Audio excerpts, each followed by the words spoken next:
been said about me, but honestly, I'll take that because look where women's basketball is. People are talking about women's basketball, but you never would think that we'd be talking about women's basketball. People are pulling up to games. We got celebrities coming to games, sold out arenas, like just because of one single game. And just looking at that, like I'll take that role. I'll take the bad guy role, and I'll continue to take that on and be that for my teammates. And if I want to be that, and I know I'll go down in history, I'll look back in 20 years and be like, yeah, the reason why we watching women's basketball is not just because of one person. It's because of me too, and I want y'all to realize. I got my hometown, I got my family that stands up for me. I don't really get to speak out on things just because I just try to ignore, and I just try to stand strong. Like, I've been through so much, I've seen so much, I've been attacked so many times. Death threats, I've been sexualized, I've been threatened, I've been so many things, and I've stood. A few years later.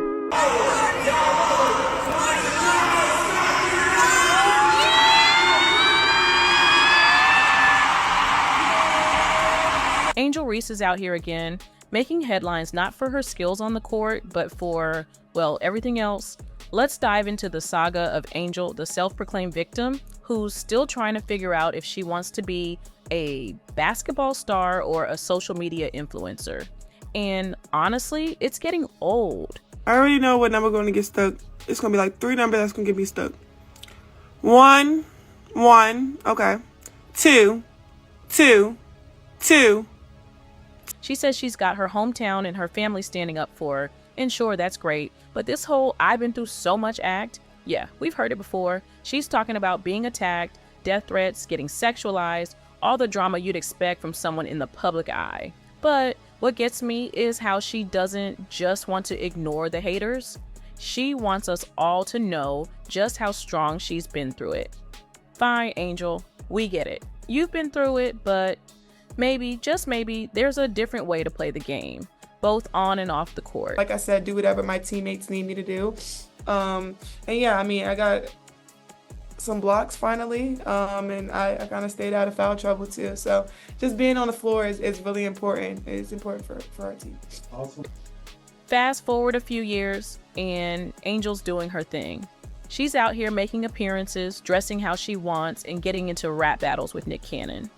Honestly, good for her, but let's not pretend the WNBA is exactly covering the bills. She even jokes about doing the math on her salary, and yeah, it's not adding up. But hold on, Angel isn't exactly broke. She's bagging over $1.8 million in endorsement deals from brands like Reebok and PlayStation.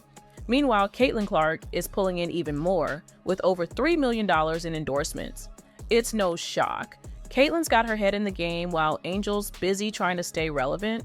She's living beyond her means by her own admission.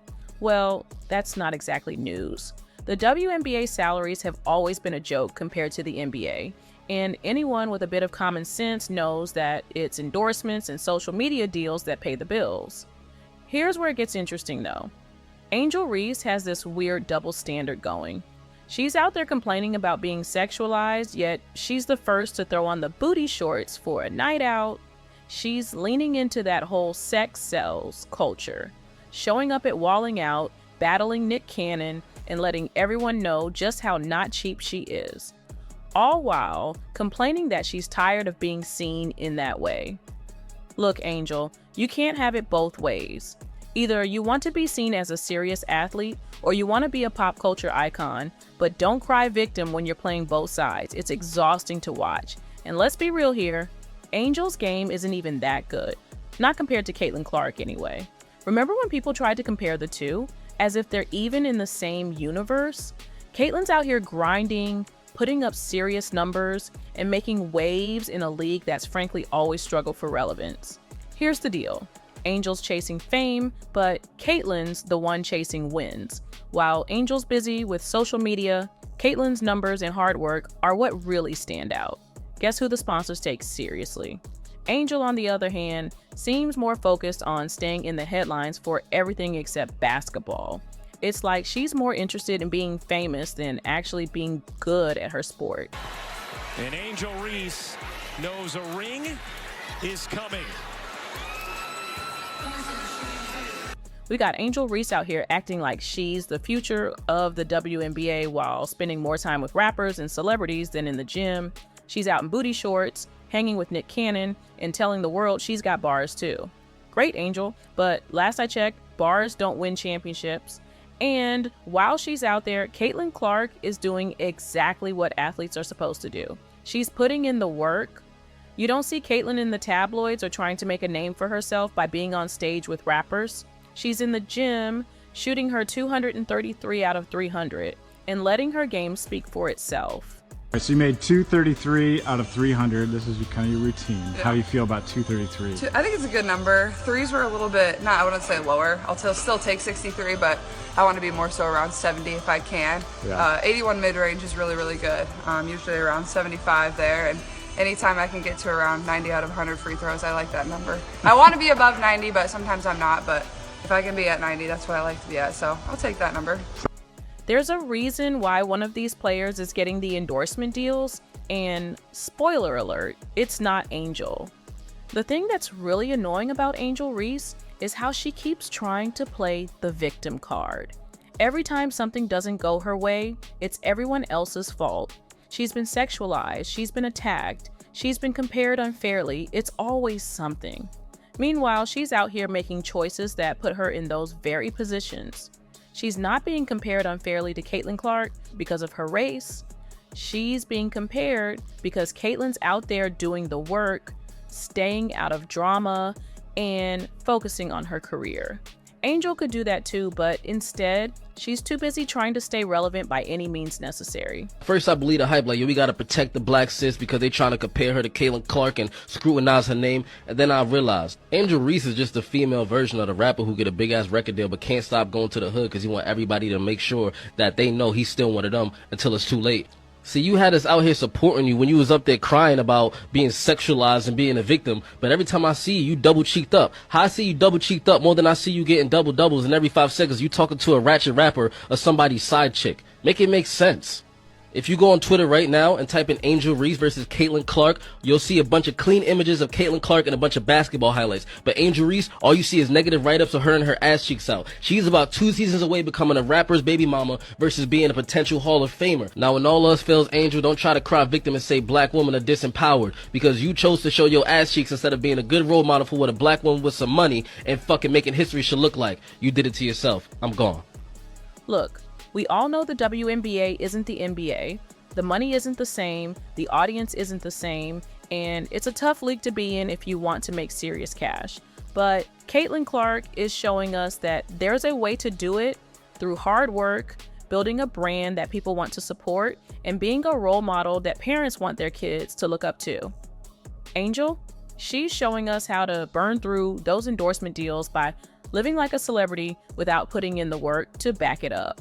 And when the money dries up, what then? Who's going to pay those bills when the WNBA salary doesn't cut it and the endorsement deals have moved on to the next big thing? Following you around, pointing to her ring finger and taunting you? Honestly, I have no idea. I was just trying to get to the handshake line and shake hands and, be grateful that my team was in that position. The truth is, Angel Reese is acting like she's got it all figured out, but the path she's on isn't new. We've seen athletes like her before, the ones who want the fame without the grind, who think they can be the next big thing without putting in the sweat and tears that it takes to actually be great. And it almost never ends well. It's not about telling her what to do, it's about seeing the writing on the wall. You can't build a lasting career on controversy and nightclub appearances. That might work for a while, but it's not going to keep you in the league or on top of the game when the next young player comes up, ready to put in the work that Angel clearly isn't interested in. And that's why Caitlin Clark is going to keep getting those endorsements, keep getting that spotlight, and keep being the name that everyone wants to talk about. She's not out here trying to be an Instagram model or getting into rap battles. She's putting up numbers and being a role model. She's what parents want their daughters to look up to, someone who works hard, stays focused, and lets her talent do the talking. Angel Reese could be that too, but she's too busy trying to be everything else. The harsh truth is, if Angel doesn't change course, she's going to be another cautionary tale. The kind of athlete that people talk about not because of her game, but because of what could have been. The kind that ends up broke, blaming the system, blaming everyone but herself for why things didn't work out. And that's the saddest part of all of this, because she does have talent. She has the potential to be great, to be a name that young girls look up to be the kind of player that makes people want to watch the WNBA. But instead, she's throwing it away on short-term fame and bad decisions. I just hope y'all know the WNBA don't pay my bills at all. I don't even think that pays one of my bills. Literally. I'm trying to think of like my rent for where I stay at. I'm gonna do the math real quick. I don't even... Yo! I'm living beyond my means. It's like... No, my rent is more than that. It's $8,000.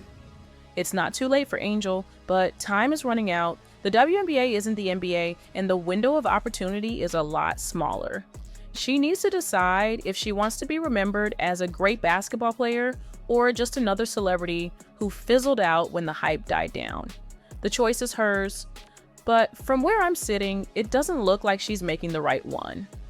So, what do you think? Should Angel focus on the game or keep chasing fame? Let us know in the comments, and don't forget to like and subscribe for more hot takes.